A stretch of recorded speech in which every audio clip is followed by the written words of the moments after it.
After everyone else Here we go. I'll be honest, I don't own a gun. I've never really touched a gun. I don't know the difference between a caliber or just any gun lingo. I don't know. But despite that, I chose to talk about Proposition 63 because of data in a 2013 report authored by Michael Planty and Jennifer Truman. They are statisticians from the Department of Justice, and it shows that 500,000 non-violent gun crimes are committed every year in America. And anyone can see from that data that there is a problem. And as I've researched this topic as an unbiased individual, I see that that gun violence is a very complicated issue.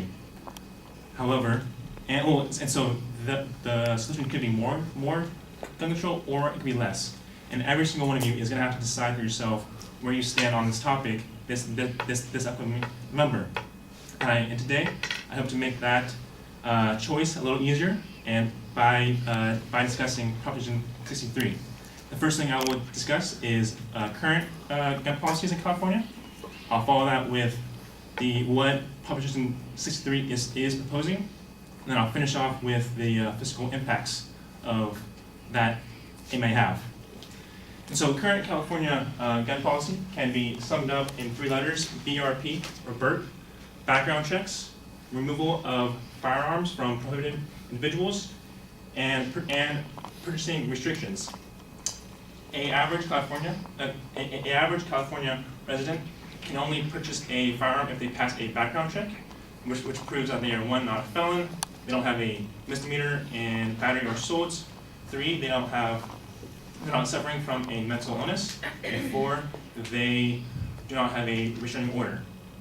And also, if they want to go out of state and purchase a firearm or ammunition, they have to go through a licensed dealer, but that's going to start in July 2019. And for those people who want to sell firearms, they have to purchase a 1-year permit from the Department of Justice.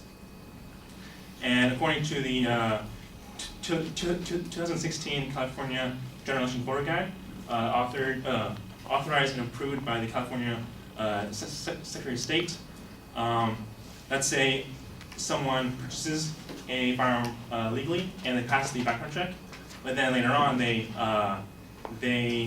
get diagnosed with a mental illness. The Department of Justice can then go to their house and forcibly remove their firearm from them. And so now we know kind of what we already have. Let's see what is being proposed. So Proposition 63 can now be summed up in 4 letters: C, A, M, and P, CAMP. So a court-mandated process to remove firearms from prohibited individuals.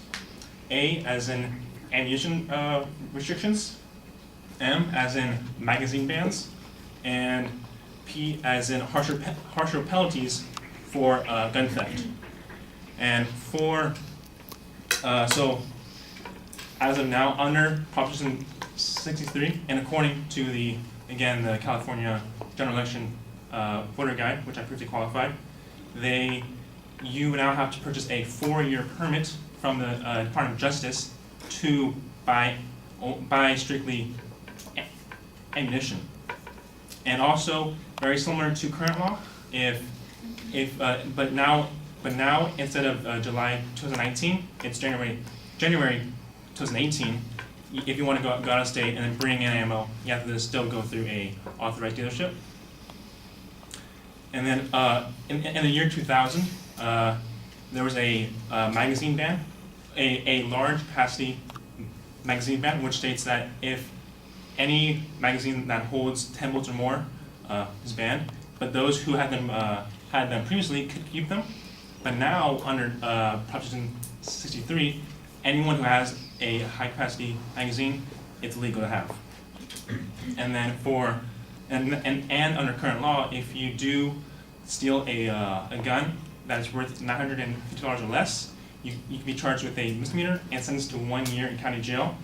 But now, under Proposition 63, if you commit the same crime, you'll be charged with a felony and could be sentenced up to 3 years in state prison.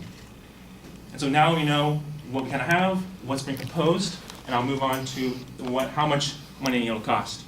So for the state, it's going to go up drastically because there's going to be more paperwork to follow, more procedures to follow. There's going to be just more resources are going to be used to enact this policy. According to the Legislative Analyst Office, California's Policy and Economic Advisor, those costs are going to go up to the tens of millions of dollars. And so today I covered 3 topics: current California gun policy, so BURP, what Proposition 63 is going to propose, so CAMP, and I finished off with the fiscal impacts of this policy. And so we still may not know what caliber means for guns or how to reload a gun, but we all know a lot about Proposition 63, and I hope that this upcoming November you all will have an informed and confident decision on what you choose to do. Thank you.